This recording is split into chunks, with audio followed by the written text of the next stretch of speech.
Hello दोस्तों, नमस्कार। कैसे हैं आप लोग? आशा करते हैं कि आप लोग अच्छे होंगे। आज हम लोग फिर से लेकर के आ चुके हैं क्लास 10 के सोशल साइंस के नए सेशन को लेकर के, जिसमें हम लोग पढ़ने वाले हैं क्लास 10 के सोशल साइंस के पहला सब्जेक्ट इतिहास के पहले चैप्टर यूरोप में राष्ट्रवाद के ऑब्जेक्टिव को। यह सेशन जो है आपके बिहार बोर्ड परीक्षा 2026 के दृष्टिकोण से अति महत्वपूर्ण होने वाला है। तो आप लोग इस सेशन को मिस नहीं कीजिएगा। अगर आप लोग इस वीडियो को पहली बार देख रहे हैं तो अपने दोस्तों के साथ इस वीडियो को शेयर कीजिए, ताकि उससे भी बिहार बोर्ड एग्जाम 2026 में सारा क्वेश्चन बन पाए। तो देखते हैं इसका पहला क्वेश्चन क्या कह रहा है। इसका पहला क्वेश्चन कह रहा है कि हीगेल किस देश का दार्शनिक था? ऑप्शन ए फ्रांस का, ऑप्शन बी इटली का, ऑप्शन सी जर्मनी का, ऑप्शन डी ऑस्ट्रिया का। इसका राइट आंसर जो हो जाएगा ऑप्शन सी हो जाएगा, जर्मनी का।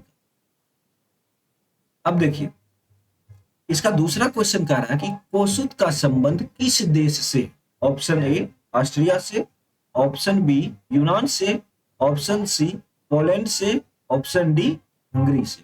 इसका राइट आंसर जो हो जाएगा आपका ऑप्शन नंबर डी हंगरी हो जाएगा। इसका तीसरा क्वेश्चन कह रहा है कि लाल कुर्ती नामक संगठन का गठन किसने किया था? ऑप्शन ए बेजनी ने, ऑप्शन बी खान अब्दुल गफ्फार खान ने, ऑप्शन सी राजगोपालाचारी ने, ऑप्शन डी सरदार वल्लभ भाई पटेल ने। तो लाल कुर्ती नामक संगठन का गठन जो है खान अब्दुल गफ्फार खान ने किया था। अब देखिए, इसका चौथा क्वेश्चन कह रहा है कि मेजनी का संबंध किस संगठन से था? ऑप्शन ए लाल सेना से, ऑप्शन बी कार्बोनरी से, ऑप्शन सी डायट से, ऑप्शन डी जालवेरिन से। इसका आंसर जो हो जाएगा वो ऑप्शन नंबर बी हो जाएगा। मेजनी का संबंध कार्बोनेनी संगठन से था। अब देखिए, इसका पांचवा क्वेश्चन कह रहा है कि निम्न में से किस सम्मेलन में जर्मनी की क्षतिपूर्ति राशि को कम कर दिया गया? ऑप्शन ए क्योटो सम्मेलन में, option B Rio de Janeiro सम्मेलन में, ऑप्शन सी वियना सम्मेलन में, ऑप्शन डी लोसेने सम्मेलन में। इसका जो राइट आंसर हो जाएगा वो आपका हो जाएगा ऑप्शन नंबर डी लोसने सम्मेलन में। अब देखिए, इसका छठा क्वेश्चन क्या कह रहा है। इसका छठा क्वेश्चन कह रहा है कि वियना कांग्रेस का मुख्य उद्देश्य क्या था? गणतंत्र को पुनर्स्थापित करना था, ऑप्शन बी लोकतंत्र को पुनर्स्थापित करना था, ऑप्शन सी राजतंत्र को पुनर्स्थापित करना था, या ऑप्शन डी इनमें से कोई नहीं था।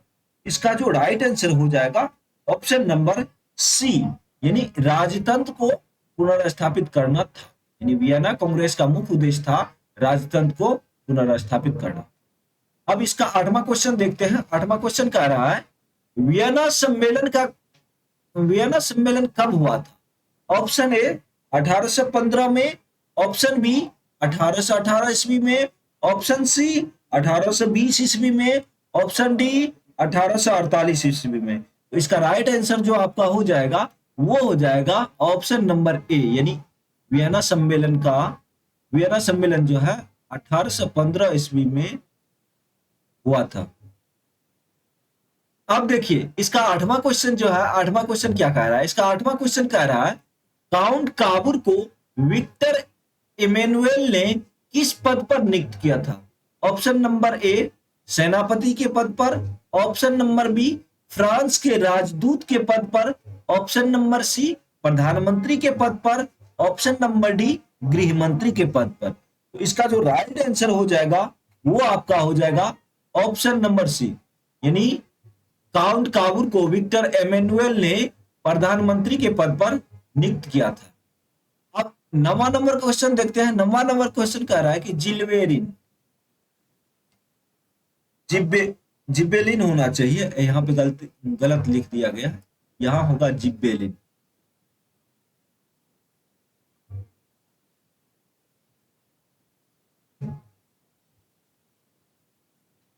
जिब्बेलिन संबंधित था किससे?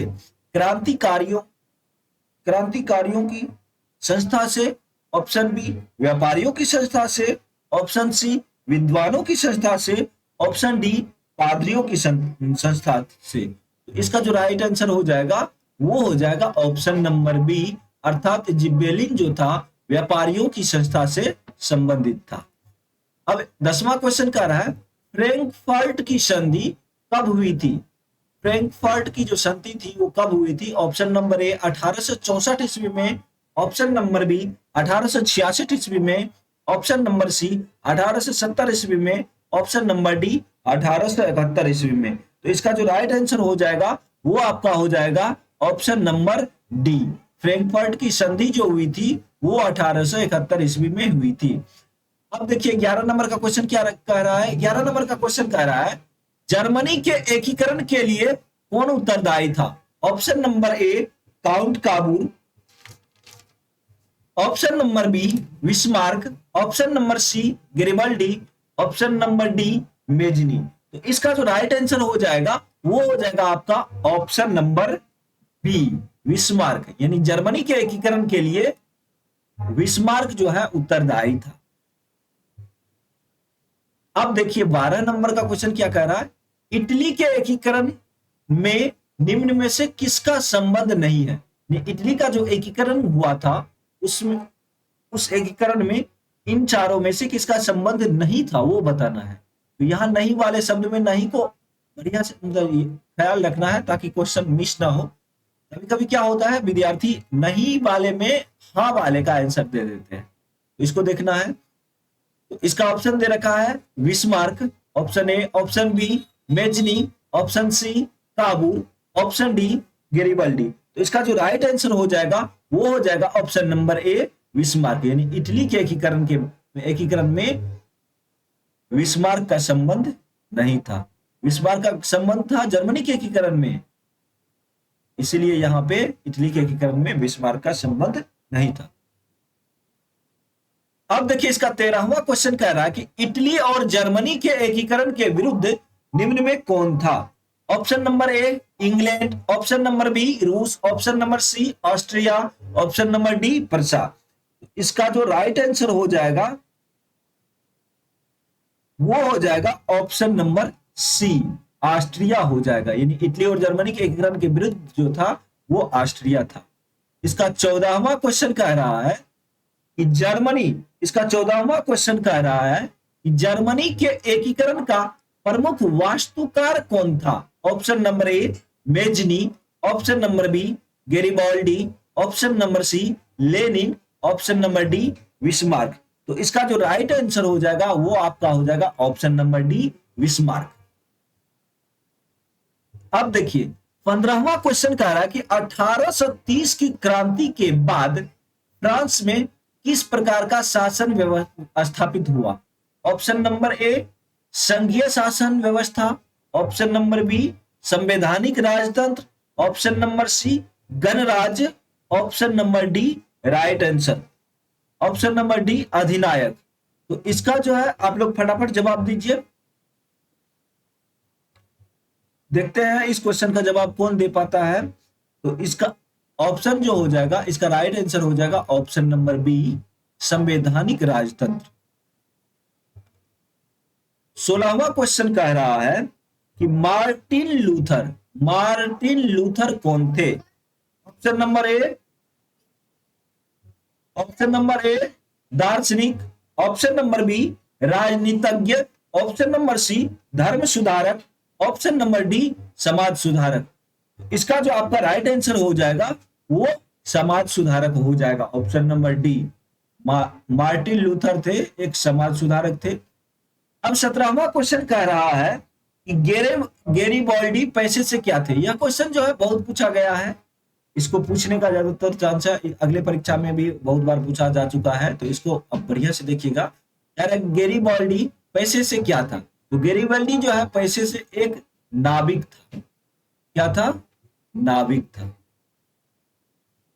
18वां क्वेश्चन है कि यंग यूरोप यानी इटली की स्थापना किसने की थी? ऑप्शन नंबर ए काबूल ने, ऑप्शन नंबर बी मेजनी ने, ऑप्शन नंबर सी विस्मार्क ने, ऑप्शन नंबर डी गरिबाल्डी ने। 18 नंबर में इसका जो राइट आंसर हो जाएगा वो ऑप्शन नंबर बी मेजनी ने। अब देखिए 19 नंबर में इसका जो क्वेश्चन कह रहा है, यूरोप का मरीज किसे कहा जाता था? यूरोप का मरीज जो है, ऑप्शन नंबर ए रूस को, ऑप्शन नंबर बी जर्मनी को, ऑप्शन नंबर सी तुर्की को, ऑप्शन नंबर डी यूनान को। इसका राइट आंसर हो जाएगा ऑप्शन नंबर सी तुर्की को। तुर्की को यूरोप का मरीज कहा जाता था। अब 20 नंबर का क्वेश्चन कह रहा है कि किस युद्ध के बाद जर्मनी का एकीकरण पूरा हुआ? ऑप्शन नंबर ए क्रीमिया का युद्ध, ऑप्शन नंबर बी सेडाओ के युद्ध के बाद, ऑप्शन नंबर सी प्रसा और डेनमार्क युद्ध के बाद, ऑप्शन नंबर डी सेडान के युद्ध के बाद। इसका जो राइट आंसर हो जाएगा वो हो जाएगा आपका ऑप्शन नंबर डी, सेडान के युद्ध के बाद। अब देखिए इसका 21 नंबर का क्वेश्चन है कि यूरोप वासियों के लिए किस देश का साहित्य एवं ज्ञान विज्ञान प्रेरणा स्रोत रहा?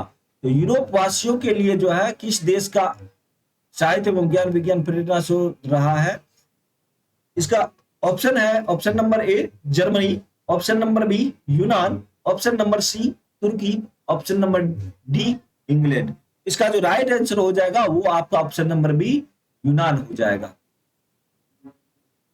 अब देखिए 22 नंबर का क्वेश्चन है, इटली और जर्मनी वर्तमान में किस महादेश के अंतर्गत आते हैं? ऑप्शन नंबर ए उत्तरी अमेरिका के अंतर्गत, ऑप्शन नंबर बी दक्षिणी अमेरिका के अंतर्गत, option number C Europe, option number D पश्चिमी एशिया। इसका जो राइट आंसर हो जाएगा वो हो जाएगा आपका यूरोप, ऑप्शन नंबर सी। अब देखिए 23 नंबर का क्वेश्चन कह रहा है कि वियना कांग्रेस के द्वारा फ्रांस में किस शासक वंश की पुनर्स्थापना की गई? इसका ऑप्शन नंबर ए है हेप्सबर्ग, ऑप्शन नंबर बी है आर्लिया, ऑप्शन नंबर सी है बुर्बो, ऑप्शन नंबर डी है जारशाही। तो इस क्वेश्चन का राइट आंसर हो जाएगा ऑप्शन नंबर सी, बुर्बो वंश के द्वारा।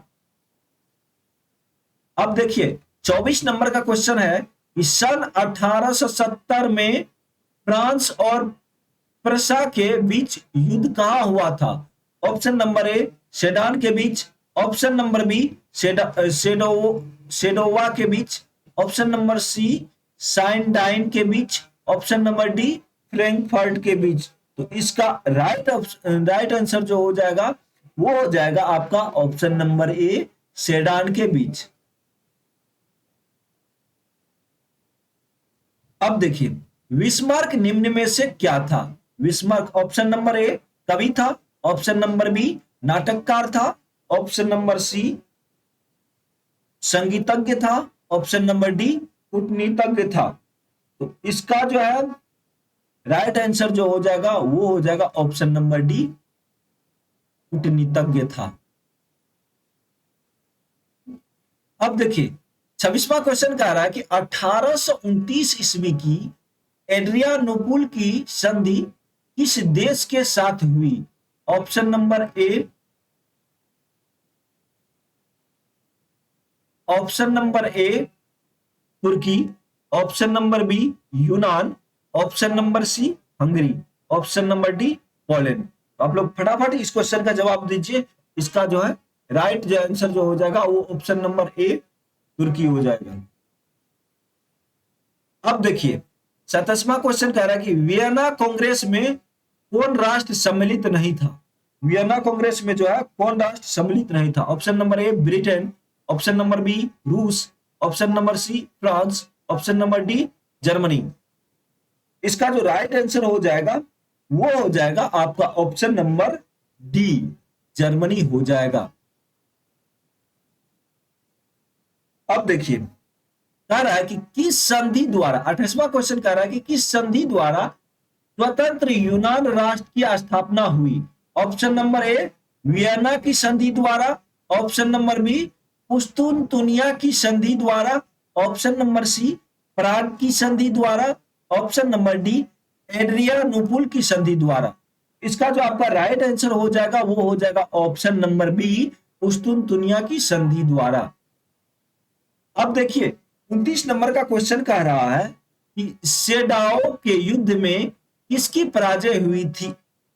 ऑप्शन नंबर ए प्रसा की, ऑप्शन नंबर बी सार्डिनिया की, ऑप्शन नंबर सी। ऑस्ट्रिया की, ऑप्शन नंबर डी नेपल्स की। इसका जो राइट आंसर हो जाएगा वो आपका हो जाएगा ऑप्शन नंबर सी ऑस्ट्रिया की।